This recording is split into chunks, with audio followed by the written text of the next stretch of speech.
Welcome back to the Get Off the Treadmill podcast for small business owners and entrepreneurs, where we show you how to build a successful business and to have a life too. We're going to dive into another topic that helps us make more money in less time and to get off the treadmill so we can experience a life of significance.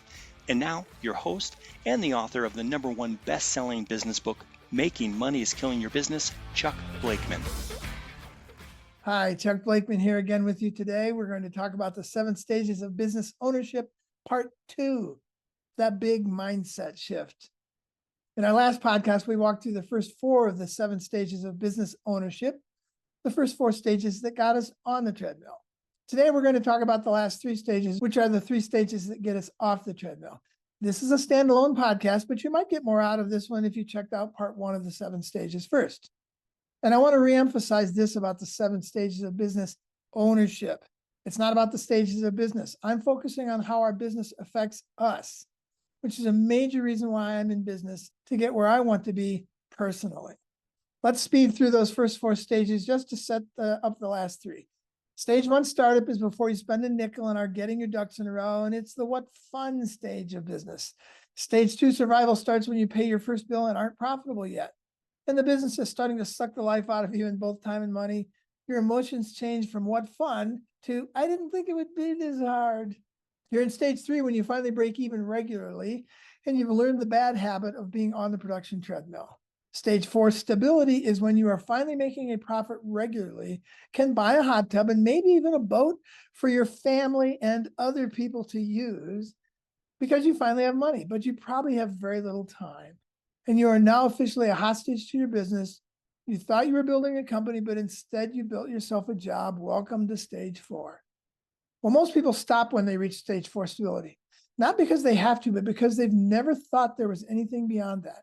In the last podcast, we identified stage 4 stability as the American dream, which we sadly have exported all over the world. But it's really the American nightmare. Stage 4 stability is the most dangerous stage in business because for the first time, you finally have something to protect, profit. And our instinct is to protect that with every fiber of our being. Unfortunately, that very understandable desire to protect the great thing you've built is the Trojan horse from within that will ensure you never get off the hostage treadmill, and that you will very likely yo-yo between stages 2, 3, and 4 on a regular basis for 30 years. Your desire to protect your business will give you the opposite of what you want. I did this multiple times in multiple businesses, but protecting what I had never got me to what I really wanted, which was freedom in my business. As a result, stages 1 through 4 are the only stages most business owners ever experience. Not because it's extremely hard to get to stage 5 or beyond. I personally think it's harder to get from stage 2 to stage 3, but because we simply don't intend to build a mature business that gets to stage 5 and beyond. We never thought it was possible because the American dream illogically tells us that being a hostage to your business is just the price you pay for freedom. Really? Ironically, we truly do get what we intend, and too often we intend to be hostages of our businesses for 30 years. So what intention is needed to get to stage 5 and beyond? First, we need to decide what we want. Not what our business wants, but what we want as a result of being in business. Stephen Covey said, start with the end in mind. What does freedom in your business look like to you a few years from now, or even next year? Until we know that, we're operating on the random hope strategy of business. I'm going to work really hard, and I hope something good happens.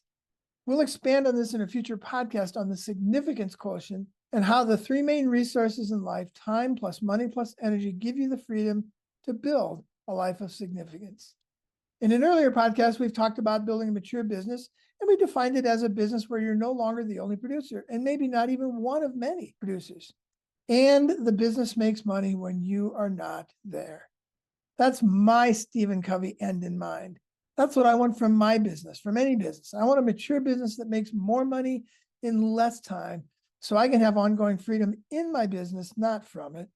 It's up to you to describe what a mature business means to you.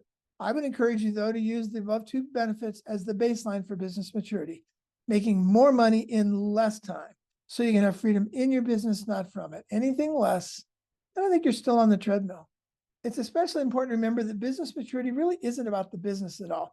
It's about you and the lifestyle the business produces for you. On the back cover of my first book, Making Money is Killing Your Business, we splashed the message, Use your business to build your ideal lifestyle. The only way to really know that your business is mature is if you are living the way you want to as a result of owning it. The size of your business and how much money it makes doesn't matter if your lifestyle sucks. It's the lifestyle you are experiencing that tells you that your business is mature. Over the 13 businesses I built, I've learned the hard way that making money is not an empowering vision. I know plenty of people who have tried it, including me. To build a business that provides the lifestyle you want, you need a vision that motivates you, real clarity about what your life looks like when you've arrived. A friend of mine does business advisory and had a client who told him after 150,000, it didn't make me any happier to make 500,000. I've had my business advisory clients say the same thing. Some people push the numbers up or down, but you get the point. Money never makes life more meaningful all by itself. It's a resource, not a goal, a means to the end, never the end in and of itself. So while making money doesn't make life meaningful all by itself, what we can do with it can make life very meaningful for us when we combine it with the other two resources of free time and great energy. A successful business owner eventually figures this out. Making money is not an empowering vision.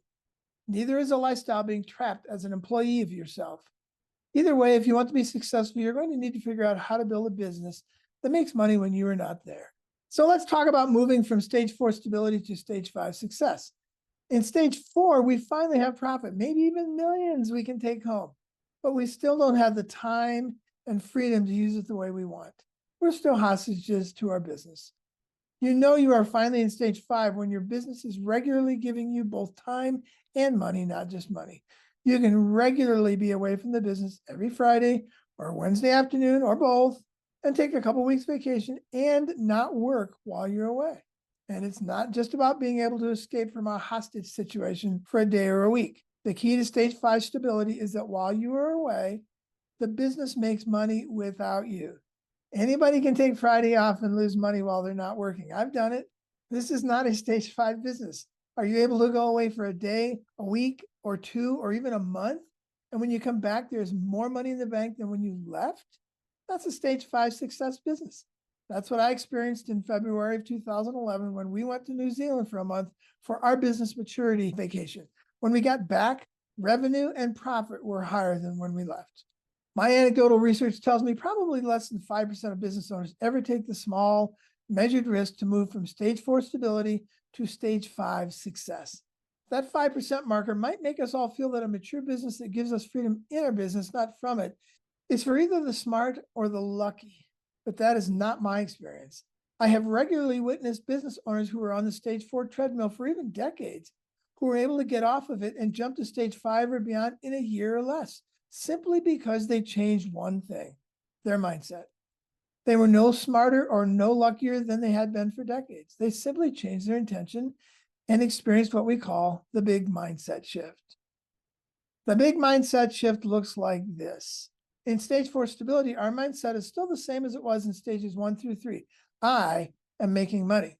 To get to stage 5 success, the mindset shifts subtly and yet radically from I am making money to I'm building a business that makes money. Let me repeat that. A shift from I'm making money to I'm building a business that makes money. Do you see the subtle, radical difference? In stage 4, I still think I'm necessary in order for the business to make money. And in stage 5 success, become more like Richard Branson. We begin to realize this business could and should make money when we're not there. When we come to the end of ourselves and we realize we can't be the business, everything changes. I can't overemphasize this concept. It's the crux of the whole problem and the front end of the entire solution. To get from stage 4 to stage 5, you have to shift your focus from making money to building a business that makes money. This simple mindset shift helps you stop focusing on the tyranny of the urgent, which is making money to pay today's bills, and get you more focused on the priority of the important, building a business that makes money when you are not there. The fundamental shift is that the business owner must realize a sustainable business is rarely built on the production of the owner. It can be built on the talent of the owner or the vision of the owner. But if the owner is the one making the chairs and hasn't been dual tracking, which we explained in an earlier podcast, the owner will be trapped in stage 4 stability. The owner has to learn to resist leading the charge to make the money to pay the bills and figure out how to get the business to do it for them. And you don't have to figure this out all at once. If you can figure out how to get Wednesday afternoon off while the business makes money, you have unlocked the door to being gone a full day each week, and then a couple, and then a week or two, and the business will still make money when you're not there. But part of this mindset is dealing with the most common of business diseases I've come to call a bad case of the nobodies. Nobody's as committed as I am. Nobody's as invested. Nobody's as experienced. Nobody's as knowledgeable. Nobody cares like I do. Nobody. As Henry Ford said, if you think you can or you think you can't, you're right. Until you get past your bad case of the nobodies, you will never get past stage 4 stability. You will be a hostage in your business, and the only freedom you can hope for is to sell the damn thing so you can get freedom from your business because you never had any freedom in it. I know this from experiencing it personally and watching countless other business owners experience it. Stage 5 success is not for the lucky or the smart. It is for the intentional. If you change your mindset and move from intending to make money to intending to build a business that makes money when you're not there, you will become a 5%er who has freedom in their business, and you can use it to build your own ideal lifestyle. I say this all the time. We get what we intend, not what we hope for. Are you intending to make money, or are you experiencing the big mindset shift so that you intend to build a business that makes money when you are not there? If so, you are well on your way to freedom in your business. With that big mindset shift driving us in stage 5 success, the focus shifts from being the producer to building processes so others can produce when you're not there. Barbara Corcoran, one of the successful Shark Tank entrepreneurs, said her business never really took off until she made peace with the fact that no one was going to be her, and that hiring and training others to follow processes that reflected what she wanted was the only way to build a business that made money when she wasn't there. She got over her bad case of the nobodies. In stage 5, the owner is now profitable in both money and time because she has gotten the assembly process out of her head, through her heart, out her hands onto a piece of paper or a computer, and then teaches others how to do the production. Stakeholders know what to do, how to do it, when to do it, and what it should look like when they're done. And they come to work every day clear on how they fit into the big picture.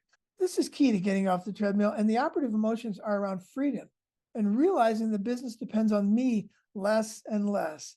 But most business owners drag stage 5 out for years when it should only take months. Why? I think it's because they are too busy with the tyranny of the urgent to get to the priority of the important. They're too busy making money today, tyranny of the urgent, to build a business that makes money tomorrow, priority of the important. In a future podcast or two, we will talk about how to practically, tactically create processes that give you freedom and everyone else clarity about how to deliver exactly what you would deliver if you were there. We call it freedom mapping. Freedom mapping is where the rubber meets the road. If you want to build a mature business and get off the treadmill, freedom mapping is the simple, elegant solution that has worked for so many. Look for it in a future podcast. So let's say you're at stage 5 success and have a business that regularly and reliably produces both time and money for you, not just money. Welcome to the 5%. You're no longer average, you're normal. Make sure you tell your friends you're not smarter or luckier than they are, but that you just went through the big mindset shift and intended to build a business that makes money instead of having it all dependent on your presence.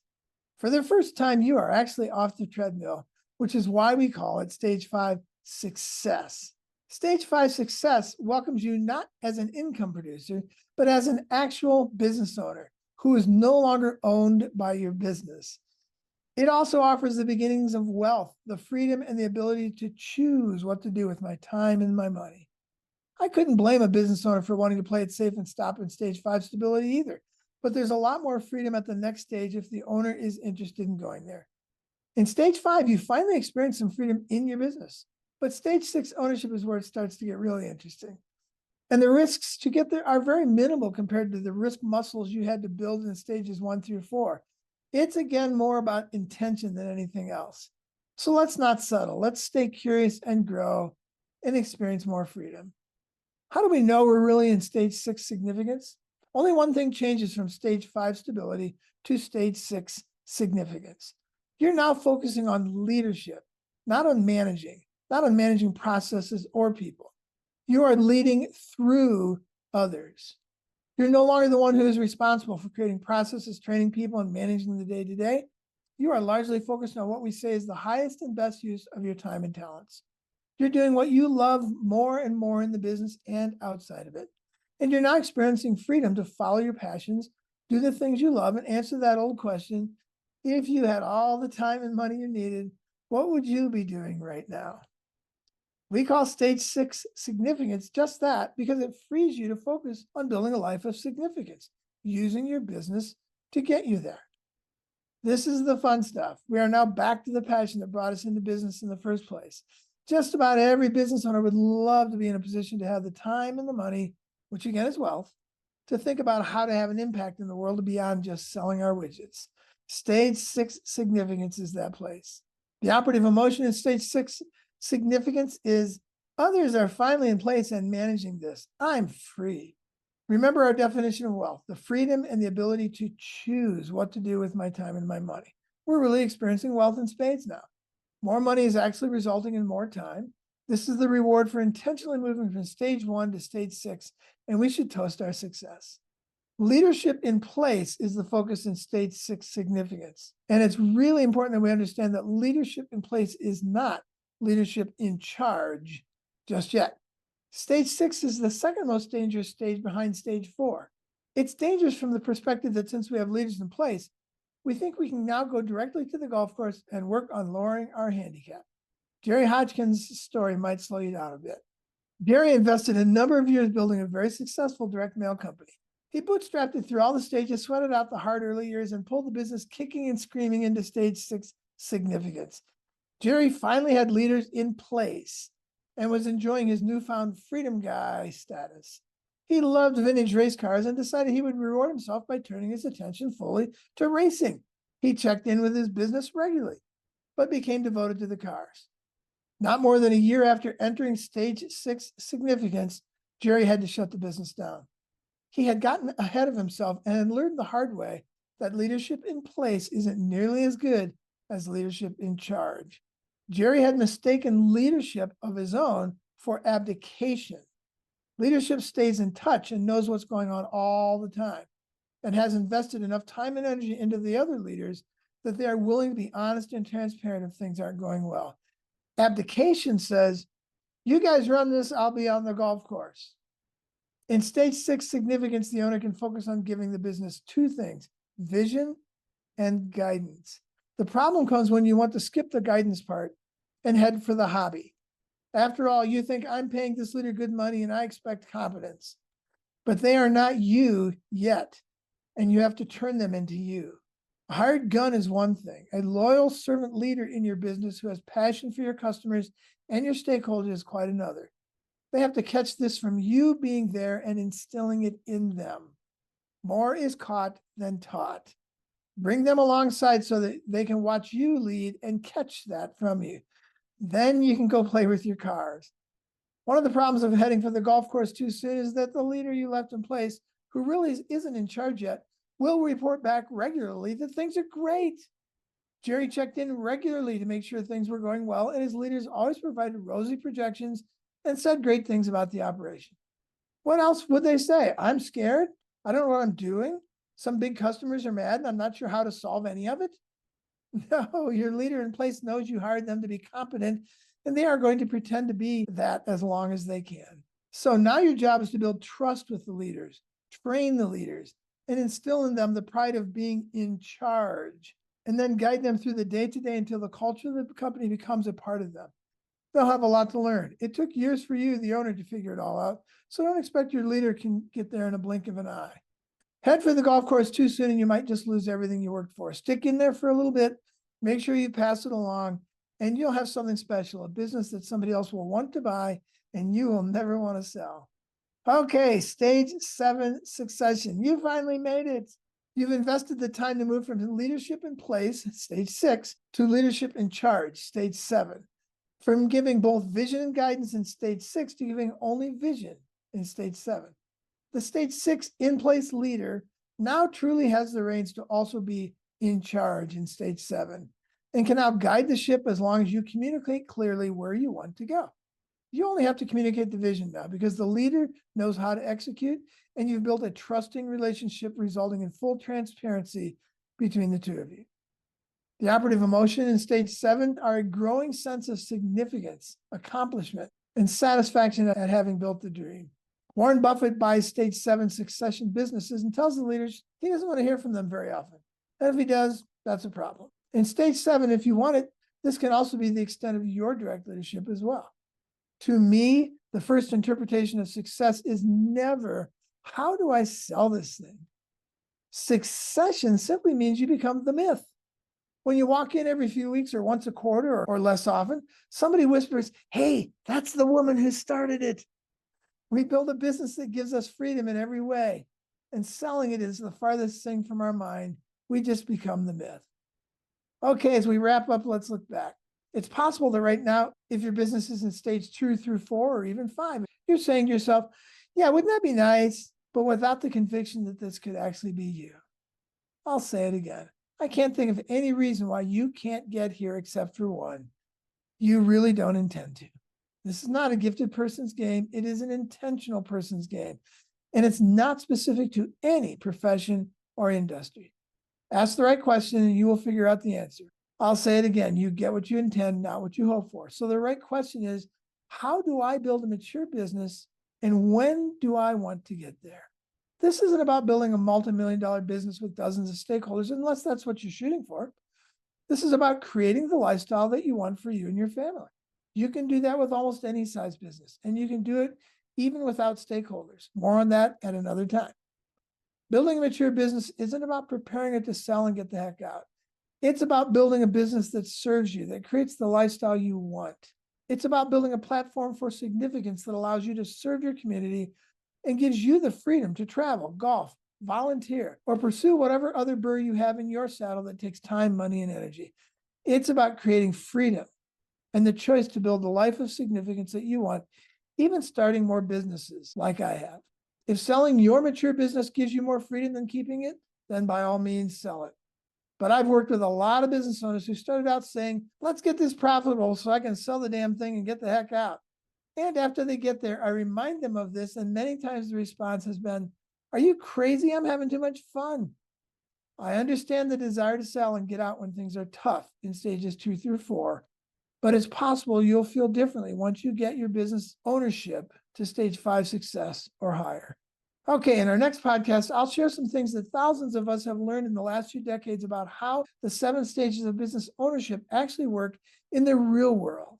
I'll see you there. Keep going. That wraps up another episode of the Get Off the Treadmill podcast.